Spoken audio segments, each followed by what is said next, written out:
saya Priyansa Nur, semester 5 jurusan Ekonomi Syariah. Jadi, kali ini saya mendapatkan tugas dari Bapak Baso Akib Eskom MAK untuk menjelaskan suatu jurnal yang berjudul Persepsi Masyarakat Terhadap Akad Jual Beli Online, Perspektif Ekonomi Syariah. Nah, lanjut pada pembahasan pertama, yang bahas tentang definisi persepsi. Jadi, menurut Walgo 2002, persepsi merupakan suatu proses yang didahului oleh proses penginderaan atau bisa disebut dengan proses diterimanya stimulus oleh alat indera. Itu menurut Walgo tahun 2002. Nah, sedangkan garis gambaran umumnya itu persepsi merupakan proses pengolahan mental secara sadar terhadap stimulus sensori. Itu secara umumnya. Nah, secara khususnya dapat diartikan sebagai persepsi adalah stimulus yang diindera oleh individu, diorganisasikan, kemudian diinterpretasikan sehingga individu dapat menyadari, mengerti tentang apa yang diinderai. Nah, lanjut poin kedua, faktor-faktor yang mempengaruhi persepsi. Jadi ada dua faktor yang mempengaruhi persepsi. Yang pertama itu external perception, yang pada bagian-bagiannya itu terdapat yang pertama itu intensitas, yang kedua itu ukuran, yang ketiga keberlawanan atau kontras, yang keempat itu pengulangan atau repetition. Nah, yang kedua pada self perception. Nah, di sini unsur-unsurnya itu yang pertama ada belajar atau pemahaman, yang kedua motivasi, dan ketiga itu kepribadian. Nah, lanjut kepada poin kedua, yaitu definisi jual beli menurut Islam. Nah, secara etimologi, jual beli adalah proses tukar menukar barang dengan barang. Nah, kata bai yang artinya jual beli termasuk kata yang bermakna ganda, yang berseberangan seperti halnya kata syira yang termaktub dalam Al-Quran surah Al-Baqarah ayat 12 dan Al-Yusuf ayat 12, ayat 20 dan surah Al-Baqarah ayat 2 dan ayat 102.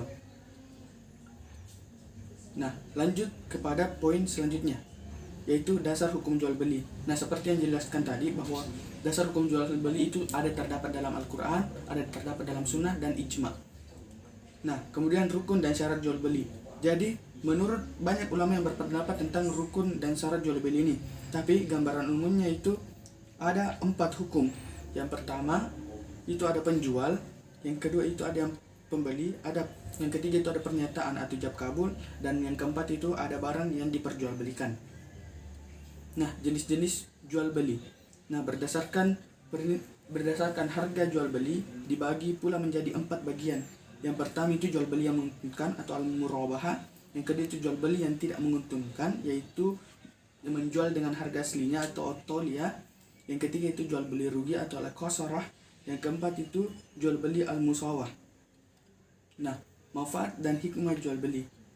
Jadi manfaat dan hikmah jual beli ini ada beberapa. Yang pertama itu jual beli dapat menata struktur kehidupan ekonomi masyarakat. Yang kedua itu penjual dan pembeli dapat memenuhi kebutuhannya atas dasar kerelaan. Yang ketiga itu masing-masing pihak merasa puas, dan yang keempat itu menjalin silaturahmi. Nah, yang terakhir yaitu media online. Nah, berbicara tentang online adalah terhubung, terkoneksi, aktif, siap untuk operasi, dan dapat berkomunikasi dengan atau dikontrol oleh komputer. Nah, online ini juga bisa diartikan suatu keberadaan yang diterima oleh sebuah device atau komputer terhubung dengan device lainnya, biasanya melalui modem. Nah, ini online. Sedangkan media online berarti adalah media massa yang dapat kita temukan di internet sebagai media yang menggunakan kaidah-kaidah jurnalistik dalam sistem online mereka. Nah, jadi apabila disangkut pautkan antara jual beli dengan media online, jadi bisa dikatakan bahwa jual beli online adalah media tukar menukar barang secara online yang dapat kita temukan di suatu internet sebagai media massa dalam pertukaran tersebut. Nah, di sanalah bertemu antara penjual dan pembeli secara online.